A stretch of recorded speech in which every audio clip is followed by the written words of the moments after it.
venceu o Red Bull Bragantino por 3-1 na Neoquímica Arena, com recorde de público na temporada em 44.804 pessoas contra 43.627 quando o Corinthians enfrentou o Santo André por lá. Renda de mais de 3 milhões de reais, André Hernan. E você estava lá acompanhando tudo. Como é que foi os bastidores dessa vitória? Assim, essa questão da renda, quando eu conversei com alguns dirigentes do Santos ontem, o que vinha assim de argumento assim muito no sentido de não era dinheiro, não foi dinheiro que levou o Santos para a Neoquímica Arena, e sim o quanto impressionou a todos, inclusive a torcida do Santos e internamente no Santos, o jogo que foi disputado de manhã no Morumbi, com mais de 50 mil pessoas. Então o Santos se empolgou com aquela ideia e levou para a Neoquímica. Aí eu falei, pô, mas não tem uma renda aí que vai bater aí na casa dos 3 milhões? Aí a resposta foi, não, vai ter que dividir com o Red Bull Bragantino e ainda pagar o aluguel para o Corinthians. Então não é uma super vantagem. O cálculo que me fizeram ali ontem, um cálculo de padaria antes do jogo, foi que se de repente mandasse o jogo na Vila Belmiro, dependendo do valor do ingresso, seria até uma renda maior na Vila Belmiro. Foi essa conta que fizeram. Então, assim, não foi dinheiro.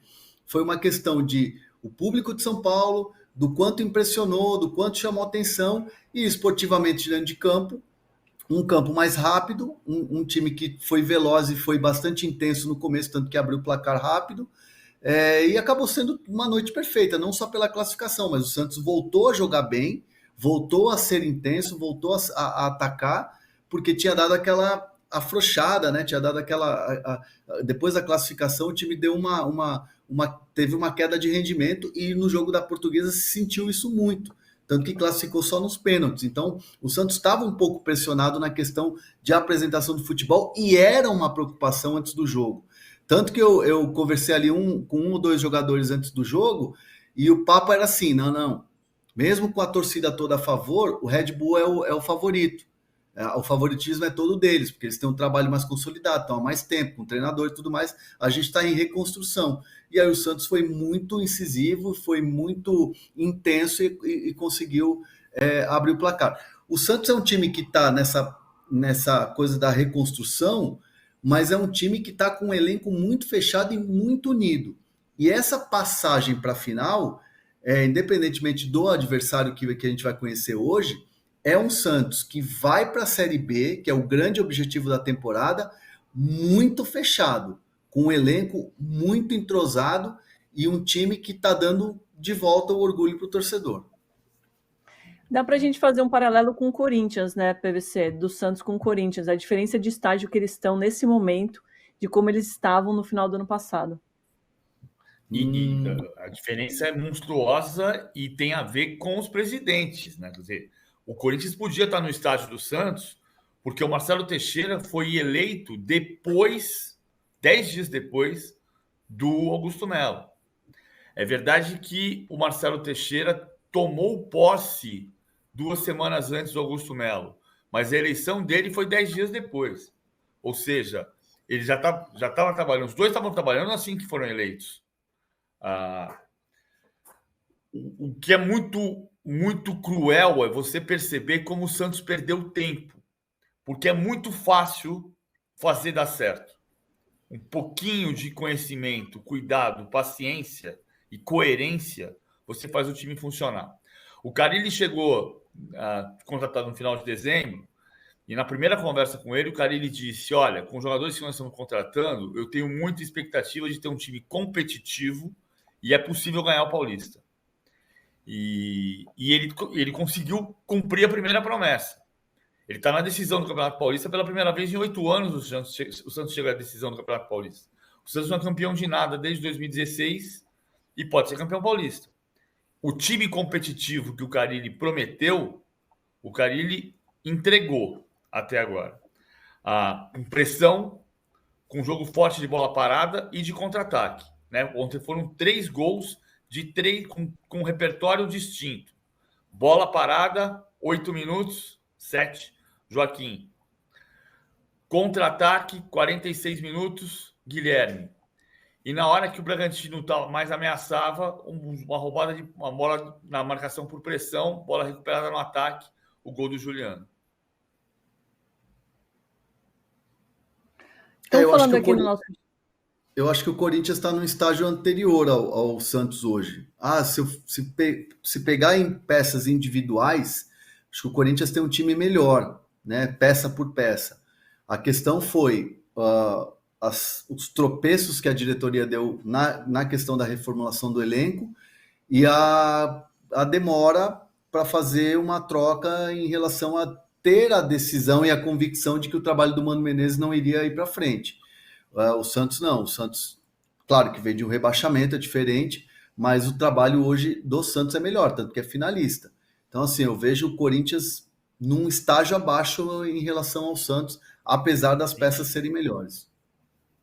As dívidas dos dois têm, né? A gente até falou ontem do Santos, do Transferban e etc. Mas me parece que nos bastidores o Santos está mais organizado também, PVC. O Marcelo Teixeira tem experiência de montar time. Todos os tipos, né? O Marcelo Teixeira foi o presidente mais jovem da história do Santos em 92, 93, quando contratou Ricardo Rocha. Depois, quando voltou à presidência em 2000, ele montou um time de veteranos, um time caro, até que acabou o dinheiro. Galvão, Rincon, Valdir Bigode, Caio Ribeiro, Dodô. E depois ele montou o time dos meninos, né? Que foi o time de Diego, Robinho.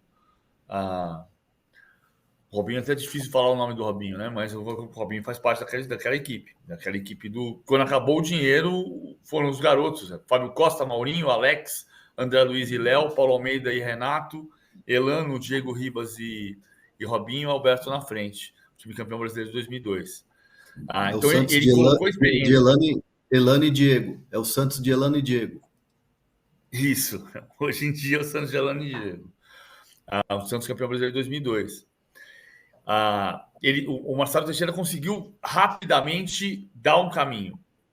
Quando no início do ano ele falava de contratar o Carpini, e na época eu conversei com o Marcelo Teixeira dizia: vamos cobrar coerência, e a questão não é essa.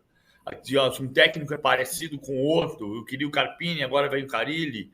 A questão não é. A questão é ter um técnico que se adapte a este elenco que nós estamos montando. E o Carille fez exatamente isso. O detalhe do Guilherme, o Hernando estava lembrando que o Guilherme estava no jogo no ano passado do rebaixamento. O Fortaleza abriu mão do Guilherme por causa do Moisés. Para trazer o Moisés de volta, a ideia era que o Guilherme não caberia no mesmo elenco do Fortaleza. E o Moisés voltou e o Guilherme foi liberado. Com dor no coração, porque o Fortaleza entendia que o Guilherme é um jogador extremamente profissional, muito dedicado, que erra um pouco demais, ele não é tão assertivo. E o Moisés é mais assertivo. Foi essa a definição que fez sair o Guilherme para chegar ao Moisés. E o Guilherme tem sido muito importante para o Santos nessa campanha. W. Rocha está falando aqui como esse Red Bull é arame liso. Eu nunca tinha escutado essa expressão, achei muito boa. É um pouco, né, PVC? Nos momentos decisivos, parece que o time não tem a garra necessária. Ele não machuca, né? Assim, ele cerca, mas não machuca. Ele tem 57% de posse de bola, mas não faz gol. E então, é isso que está levando a fracassos seguidos. Fracasso é uma palavra muito forte para o Bragantino, porque o Bragantino já segue a risca, mas está na hora de conseguir um título, né? Chegou na final da Copa Sul-Americana com o Barbieri, não venceu. Bateu na trave de chegar até as últimas rodadas brigando pelo título brasileiro, porque fracassou nas rodadas finais, não conseguiu a classificação para a fase de grupos da Libertadores e não conseguiu chegar na decisão do Campeonato Paulista. Então é um time do quase, né? Ele cerca, mas não machuca. Por isso que ele chamou de arame liso. Eu adorei. PVC, o ano passado, Domi, também ficou pro Água Santa no meio do caminho, nos pênaltis no jogo da Vila Belmiro. Então, assim, Verdade. é o time do quase. Ontem, antes de começar a partida, eu estava conversando com a cúpula lá do Red Bull. Tava lá Marquinhos Chedi, que é mais do Bragantino, mas estava também o Diego Serri, pessoal que é mais do Red Bull, né? E o papo era exatamente esse, né? Inclusive a gente relembrou ali com um papo ali informal com o Diego Serri e tudo mais, aquela final contra o Atlético Paranaense. Eu até brinquei, falei, será que vai acabar essa maldição aí da Sul-Americana de chegar na final? Era um time melhor, inclusive, que o Atlético Paranaense acabou perdendo. E aí o Diego Serri me falava ali, de maneira informal, não era uma entrevista, mas ele falava assim, poxa, o Bragantino precisa pular esse estágio da semifinal, de chegar no quase, né? De pular essa casinha, de andar uma casinha.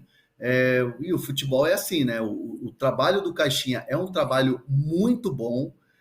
Depois eu conversei com alguns jogadores, com o Elinho, com o Natan ali, que estavam na zona mista, e a avaliação deles era que às vezes o futebol é cruel, né? Porque o Santos foi assertivo no cruzamento e fez o gol rápido, e depois o Bragantino amassou o Santos, ou tentou amassar o Santos, com muitos chutes de fora da área que passaram muito perto. Então, assim, o papo dos jogadores lá, dos meninos, era o seguinte: se encaixa um gol ali, o jogo era outro. Mas, assim, na avaliação deles foi um excelente jogo, um baita jogo, mas que o futebol, às vezes, ele te castiga pelos detalhes. Mas é claro que ninguém estava satisfeito. E o Red Bull Bragantino, a sensação que eu tenho é que é um time sem cobrança. Não estou falando de cobrança interna porque a Red Bull cobra como uma empresa, um clube empresa. Mas eu digo uma cobrança, às vezes, de uma torcida. E eu não estou falando de invadir CT, tá? Pelo amor de Deus, não estou pregando violência aqui. Estou falando de cobrança de torcida, de ter uma massa que cobra. De um Santos, por exemplo, se perdesse o jogo no detalhe ontem, claro que a torcida ia estar feliz, mas ia ter uma cobrança. Não tem uma massa bruta, mas não é um time de massa que cobra. Um Corinthians, um São Paulo que ficou fora, que os caras estão pedindo a cabeça do Carpini todo dia nas redes sociais, né? Então, assim, acho que falta ao Red Bull Bragantino ainda um pouco dessa cobrança que se tem da empresa, que a empresa avalia sempre no final da temporada, mas não tem ali de campeonato a campeonato na questão de torcida.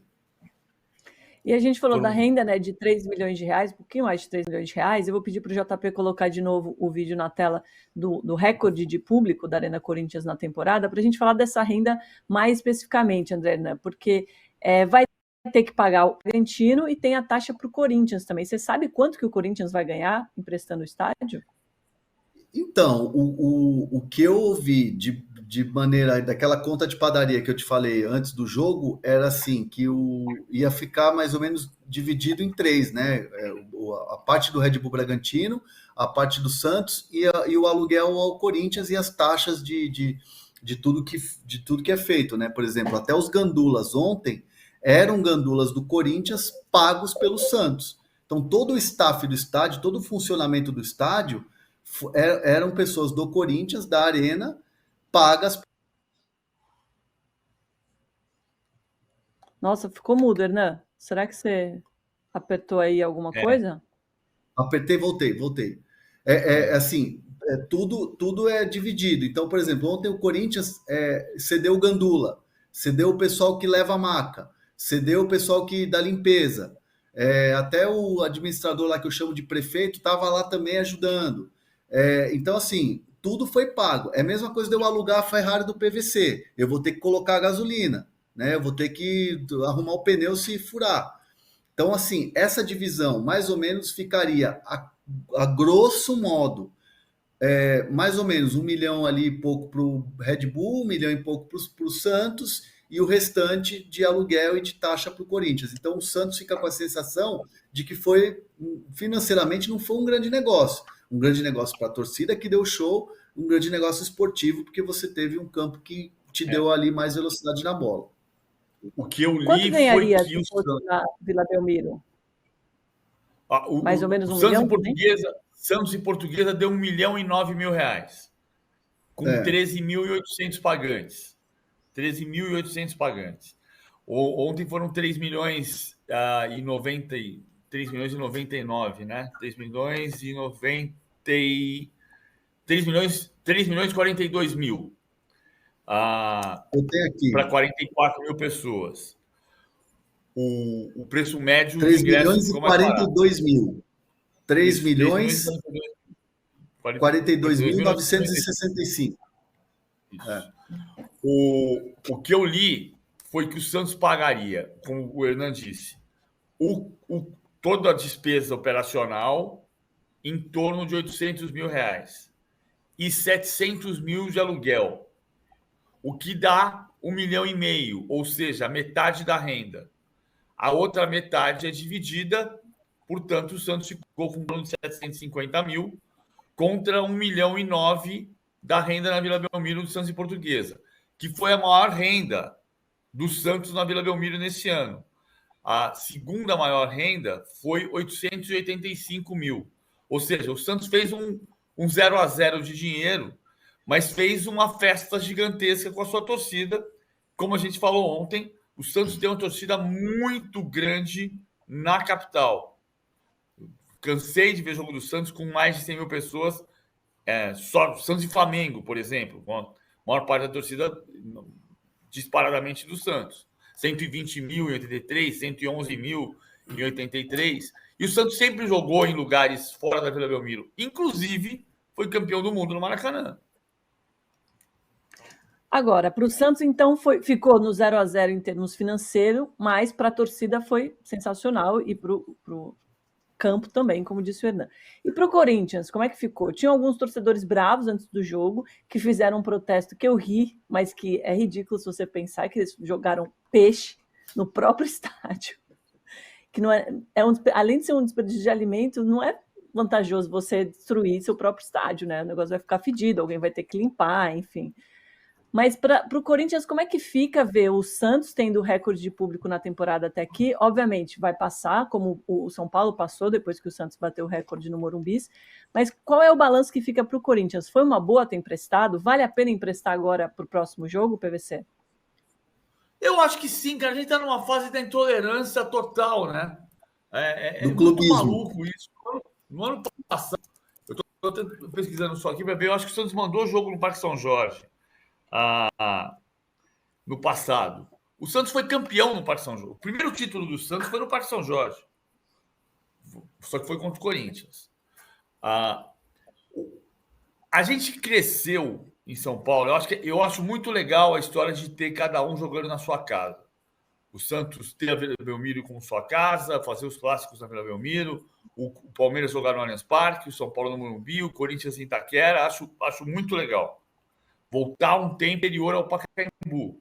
Antes do Pacaembu, o Palmeiras jogava no Parque Antártica, o Corinthians jogava no Parque São Jorge, o São Paulo jogava na Rua da Moca. E o Santos na Vila Belmiro. Essa é a história do futebol de São Paulo. Mas depois disso, depois do Pacaembu, e com a construção do Morumbi, nos anos 60, 70, 80, 90, o Morumbi era a casa dos clássicos. Então, os clubes jogavam na casa do São Paulo. Até que o São Paulo foi fazendo o seu estádio ser cada vez mais seu próprio estádio, e é um direito dele. Agora, esse tempo de intolerância, o ano passado eu escrevi um texto, quando o São Paulo foi jogar contra o Água Santa no Allianz Parque, e a Mancha Verde fez um manifesto dizendo que o São Paulo não podia jogar no Allianz Parque porque nos anos 40 o São Paulo teria tentado roubar o Parque Antártica do Palmeiras. Os são paulinos dirão que não há registro documentado histórico, e é verdade, não há documento histórico disso, mas há depoimentos do Oberdan Catani que dizia que fazia barricadas para evitar que são paulinos fossem até o estádio tomar o Parque Antártica do Palmeiras. Então, sendo verdade ou mentira, havia um sentimento palmeirense disso. E no ano passado a Mancha fez um manifesto dizendo que o São Paulo não podia jogar no Allianz Parque por causa disso. Ora, isso foi em 42. Se isso houve, foi em 42. Em 45, os Estados Unidos atiraram uma bomba sobre o Japão. E os Estados Unidos e o Japão têm relações diplomáticas e comerciais com os Estados Unidos. Se o Japão tem relações comerciais com os Estados Unidos, que atirou uma bomba no Japão, por que o Palmeiras não pode receber o São Paulo na sua casa? Por causa de um episódio que não está documentado e que aconteceu, se aconteceu, em 1942, antes de Hiroshima. Então a gente está numa fase assim. A gente está pregando a intolerância. É muito doido isso. Por que o Santos não pode alugar a Química Arena? Se o Santos já alugou o Morumbi, já alugou o Parque Antártico, já alugou o Canindé. Deixa eu Vamos só colocar fazer o um Samir na desenho. nossa conversa? Tá, vamos colocar o Samir. Fala, Samir. Eu tô com Cafezinho. saudade dele. Pô, vocês tá me sumido. abandonaram. Vocês me abandonaram. Bom dia, sumido. Domi, Hernan, PVC. Sabe quem te O mandou um Corinthians que te abraço? abandonou. Sérgio Soares te mandou um abraço. Sérgio Soares. Grande Sérgio Soares, né? O Hernan já deu muitas bombas em relação ao Sérgio Soares. Ó, falar nisso, eu tenho uma informação importante, tá? É uma informação exclusiva em cima do que vocês estão debatendo agora em relação ao aluguel da Neoquímica Arena. Conversei com uma Tocamos pessoa a sirene? Pode, dá para tocar a sirene, Toca a porque sirene. é importante. Ai, JP, que eu tava com tanta saudade do Samir quanto da sirene.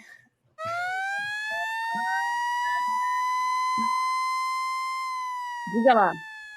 Informação que me chega agora, Dom, é que o Corinthians inicialmente não vai alugar a Neoquímica Arena para o Santos, caso o Santos deseje, para a final do Campeonato Paulista, com o seguinte argumento, abre aspas aqui para faremos um tratamento no campo para a estreia no Brasileiro. Então não temos a intenção inicialmente de alugar. Não sei se vai mudar com valores, enfim, o Santos tentando convencer, aumentando valores de aluguel, mas inicialmente o Corinthians não pretende alugar para o Santos novamente, caso, né, o Santos realmente queira, porque o Corinthians alega que vai fazer um tratamento no campo para a estreia do Campeonato Brasileiro, né? Aproveitando em cima aí do que vocês já estavam discutindo agora. Isso me Samir, lembra você acha que é um outro bom episódio. argumento? Ou é uma birra? Isso Não, é uma discussão. até para completar, né, para não achar que é assim, para a gente começar a imaginar, né, o motivo, outro abre aspas, tá? Até agora não sabemos de nada referente à danificação. Então, o Corinthians, por enquanto, não foi avisado de nenhum problema, né, que ocorreu em relação à torcida do Santos danificar. Aquela preocupação que o torcedor corintiano tinha, e por isso ficou essa rivalidade, vai emprestar, vão quebrar o estádio, aquela coisa toda. O que me passaram aqui, né, da diretoria corintiana, que até o momento não chegou nada, é claro que, né, tudo pode acontecer durante o dia, mas até agora não chegou nada referente à danificação, e a ideia inicial de não alugar é com esse argumento de que vai fazer o tratamento do campo para a estreia do time no Campeonato Brasileiro. Samir, mas tem uma análise já de como foi esse empréstimo, se cerca de R$1 milhão valeu a pena para o Corinthians? Eu não, assim, para o Corinthians, né, como vocês estavam debatendo agora, não chegou a ser 1 milhão, né? O valor, eu tinha a conta aqui de um borderô que me passaram antes do jogo, um borderô oficial dos clubes. O aluguel estava em 850 mil, taxas da Federação Paulista 435,7 mil, né? 436 mil, impostos 109 mil, 108,9 eu arredondei, gastos com locomoção 25,9, 26 mil, seguro R$472 e a despesa, né, total seria isso para o Santos, tá? De R$1.421.000. Lembrando que divide a renda, né? O Santos realmente, já antes do jogo, o Santos estava prevendo um prejuízo, porque se é R$1.421.000, o Santos estava prevendo aí o Santos estava prevendo uma receita de 3,8 milhões, que não deu, né? Na verdade, essa receita um pouquinho menos, e dividindo, né, uma receita líquida para os clubes seria 1.200.000. Então, esse é um borderô que eu recebi antes do jogo, tá? Dos clubes. O Lucas Amato diz aqui, ó, se o Corinthians tivesse levado o amistoso de ontem para a Arena, teria muito mais lucro. Será, Samir? Eu acho que se vendesse os ingressos, talvez, né? Porque o Corinthians jogou longe, né? O ingresso lá foi Tava um preço para o torcedor de lá, tava reclamando de Cascavel com um preço um pouco salgado, 70 mil chegava a 320 mil. Não, claro que um estádio que não chega nem perto da estrutura da arena e com gramado ruim também, né? Houve bastante reclamação em relação ao gramado, né? O Hernan não estava lá ontem, estava na arena, senão não ia poder falar para a gente do gramado, mas quem esteve lá me falou que o gramado era bem ruim. Olha aqui, ó. Só uma questão, PV, só rapidinho para pegar a carona aqui no Samir. Duas coisas. Primeiro, o Santos me diz que tem uma relação excelente, Marcelo Teixeira e Augusto Melo, tanto que saiu para jantar outro dia e até estava o Casares no bonde, que é excelente, se chamam de amigos e tudo mais. Como é bom estar entre amigos, aquela coisa toda, foi o post do Marcelo Teixeira com os presidentes. Tudo foi cuidado, tudo tinha as garantias no contrato da locação e tudo mais, e não teve nada quebrado. Não vi nenhum torcedor do Santos xingar o Corinthians ou desdenhar ou falar qualquer coisa contra o Corinthians. O único xingamento que eu vi ontem foi no Sacha. Nos arredores da Neoquímica, eu fui de carro de aplicativo e caminhei um pouquinho. Quando eu cheguei, estava absolutamente tranquilo. Até essas provocações de peixe, de eterno 7-1 e tal, não vi resposta de torcedor. É claro que teve uma comemoração quando saiu o placar ali, o público e a renda, como a torcida do Santos gritou como se fosse gol. Foi uma comemoração muito grande. Eu, quando dou a informação de que era o recorde de público, ganhei hate pra caramba da torcida do Corinthians, mas aí hate para mim, eu já estou muito acostumado e vacinado. Mas assim, houve um incômodo de torcida de rede social. Nem sei se vale a pena trazer isso aqui, mas o que eu vi foi um incômodo de corintianos de rede social com o fato do Santos hoje ter o maior público do ano. Que certamente pode ser batido em Copa do Brasil e Brasileiro e Sul-Americana, mas hoje é o recorde do Santos. Isso incomodou a turminha dos hates lá. Mas fora isso, não vi nada fora do comum. Hate, nesse caso, é burrice, né? Com todo respeito. Você está dando uma informação. Qual foi o maior público da Arena Corinthians, Neoquímica Arena, em 2024? Foi Santos e Bragantino. Isso é informação. Você quer o quê? Fazer o quê? Sua ex-namorada está namorando com outro cara. Você quer que eu não diga? Se estiver namorando, vai estar namorando. Qual é o problema? Melhor não dizer também, né? Melhor deixar quieto. Posso não dizer, mas a verdade vai aparecer do mesmo jeito. O que eu posso fazer? Só para voltar no ponto que eu estava discutindo ali, a questão do Corinthians não querer liberar, o Santos, a informação nesse momento é que o Santos pretende fazer o primeiro jogo de uma eventual decisão contra o Palmeiras na Neoquímica Arena e o segundo jogo de uma decisão contra o Novo Horizontino, se houver, na Neoquímica Arena. Se o Corinthians não liberar porque tem uma reforma no gramado, perfeito. Isso me remete à decisão do Campeonato Paulista de 94. Na verdade, não a decisão, o jogo das faixas. O Palmeiras foi campeão no Bruno José Daniel contra o Santo André, 1-0 gol do Evair. E no domingo seguinte tinha um Palmeiras e Corinthians marcado para o Morumbi. E o São Paulo... São Paulo fez, não fez. O que se dizia naquela época era que o São Paulo tinha esburacado o gramado para não receber o clássico Palmeiras e Corinthians no Morumbi. Foi o clássico que foi para o Pacaembu, Edilson faz um gol de placa pelo Palmeiras, o Palmeiras ganha 2-1. Eu não estou afirmando que o São Paulo mandou esburacar o gramado. Eu estou recuperando uma história que se disse naquela época, porque o gramado do Morumbi apareceu com problemas e o jogo não pôde ser no Morumbi. Bom, o Santos mandou os jogos no velho Parque São Jorge. Por exemplo, em 1932, contra a Germânia e contra São Bento. Era o São Bento da capital. Cara, isso é história do futebol de São Paulo. O Santos alugava o Parque Antártica, o Santos alugou o Parque São Jorge, o Santos alugou o Morumbi, o Santos alugou o Canindé, o Santos jogou no Pacaembu. Por que não pode? Por que hoje não pode jogar no campo do Corinthians? Cara, a gente está defendendo, já disse isso aqui naquela semana trágica da briga Palmeiras e São Paulo. Nós vamos defender a intolerância até quando? Se o Corinthians quiser usar o seu estádio para si apenas, É um direito do Corinthians, é a casa do Corinthians. Mas se o Corinthians entender que não vai usar o estádio naquele dia e que pode alugar para um clube co-irmão, como diria Nelson Duque, antigo presidente palmeirense, eu tenho uma história do Nelson Duque maravilhosa, mas depois eu falo. Se o Corinthians entender que vai arrecadar um dinheiro, por que não pode alugar para o Santos? Se tem uma É reforma do justamente o que gramado. pergunta aqui o José Dalvo Santiago da Cruz. Valeu, José. Dispensar dinheiro de aluguel até parece que o Corinthians está nadando em dinheiro, Samir. Tem essa também, né? Então, eu ia concordar com o PVC usando exatamente esse argumento, né? O Corinthians está precisando de grana. Então, essa questão realmente que o PVC falou, o Marcelo Teixeira, o Santos quer mandar realmente as finais na Neoquímica Arena, né? Se for o Novo Horizontino, né? Os 2 jogos. Agora vai depender do poder de persuasão dele, né? Se ele vai realmente conseguir convencer o Corinthians, talvez com grana, não sei, aumentando. Outra coisa, o Santos foi o 5º clube a alugar a Neoquímica Arena.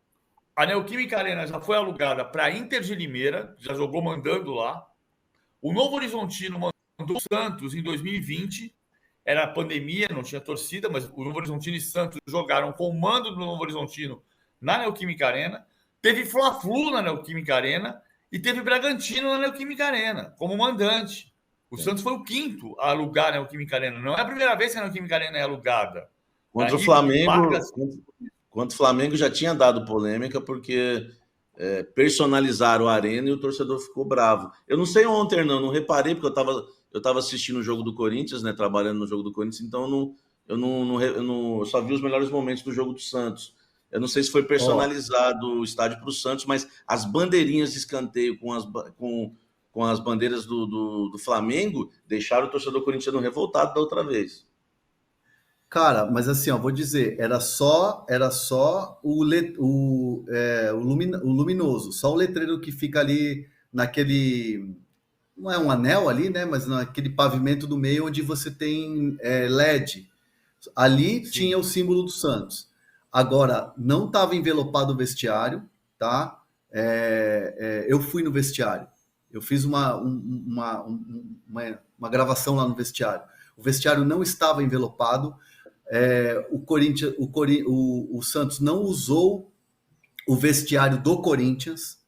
Não foi aquele vestiário grandão que é o que o Corinthians usa. Usou um alternativo, porque lá tem vários, tem essa possibilidade. Aliás, a Neoquímica é projetada para isso também, até para o torcedor saber. Será que o Lucena consegue plugar uma foto? Se eu mandei aí para o Lucena uma foto do vestiário, como o Santos fez o vestiário ontem da Neoquímica. Imagem exclusiva para vocês aí, tá? Então, ele assim, é muito rápido, já está na mão do JP. Não houve nenhuma, olha lá, não houve nenhuma modificação. E esse não é o vestiário usado pelo Corinthians, o principal, que até tem um acabamento mais assim marrom e tal. Isso é todo branco. Então, assim, o Santos arrumou bonitinho, colocou uma foto, mas o resto é como se você estivesse alugando um imóvel e você colocar lá as suas roupas no guarda-roupa, que já está pronto lá. Então, assim, não houve modificação do estádio. Houve muito respeito do torcedor do Santos e respeito de quem usou a Neoquímica Arena. Se você fala, a segunda final pode ser Santos e Palmeiras, com a possibilidade do Palmeiras ser campeão na Neoquímica, acho que o torcedor talvez poderia ter ali um argumento. Pô, o maior rival, sendo campeão lá, dando volta olímpica lá. Eu tô falando do corintiano mais chato. Tô tentando entender a chatice do torcedor. Até tudo bem. Mas nem isso vai acontecer, porque o Palmeiras vai jogar a final no Allianz. A grande final no Allianz. Se você quiser, essa questão de envelopar o vestiário, eu concordo que não tem que envelopar. Não tem que envelopar, você alugar o estádio e envelopar o vestiário com as suas cores, com os seus emblemas. Não tem. Mas é só você botar no contrato. Alugo, custa tanto, não pode mudar nada. Ponto. Põe no contrato. Resolveu o problema. Agora, Samir, ele tem todo o direito de não alugar se o Corinthians decidir não alugar. Agora, não pode ser pela intolerância. Até porque na história inteira do futebol de São Paulo, isso aconteceu. O Samir, e você sente aí, pelo que você tem conversado, que a direção está ouvindo esse rating de redes sociais, ou era uma decisão que já estava tomada antes de olhar para o gramado antes do Campeonato Brasileiro? Não, acho que não está ouvindo, porque o que o Hernan falou já estava ocorrendo antes do jogo, né? Inclusive, quando pipocou a informação que o Corinthians poderia alugar, a torcida, né, já ocorreram, né, esses movimentos. E a diretoria não levou em conta, foi lá e alugou do mesmo jeito. Então, isso aí é quase certeza que não é levado em conta, porque assim que saiu a informação, ainda ficou aquela coisa, né? Vai alugar, não vai alugar? Não sei se vocês lembram. Ainda não estava definido, não foi logo de cara, saiu a informação e já alugou. E nesse período a torcida realmente fez barulho, alguns haters não gostaram da ideia. Mas mesmo assim a diretoria não levou em conta e alugou pela ótima relação entre as duas diretorias. Então, eu creio que não seja esse o problema. Não sei se não foi tão bom financeiramente, mas acreditando na palavra oficial do clube, né, o que me passaram em off, é a questão da reforma do gramado, visando, reforma não, né, uma manutenção, né, no gramado, visando aí, até usei aqui, né, abri aspas, né, deixa eu lembrar o termo que usaram, tratamento, né, tratamento no campo para a estreia do Brasileiro. Para a gente encerrar, Samir, ontem... O mensageiro do ódio, para ficar mais claro o que o cara está fazendo. A gente não pode trocar esse nome hater por mensageiro do ódio, para deixar mais claro o que o hater faz. O hater é um mensageiro do ódio, né? Contra todos nós, né? O hater é um mensageiro do ódio. Eu gosto desse termo. Eu não gosto deles também.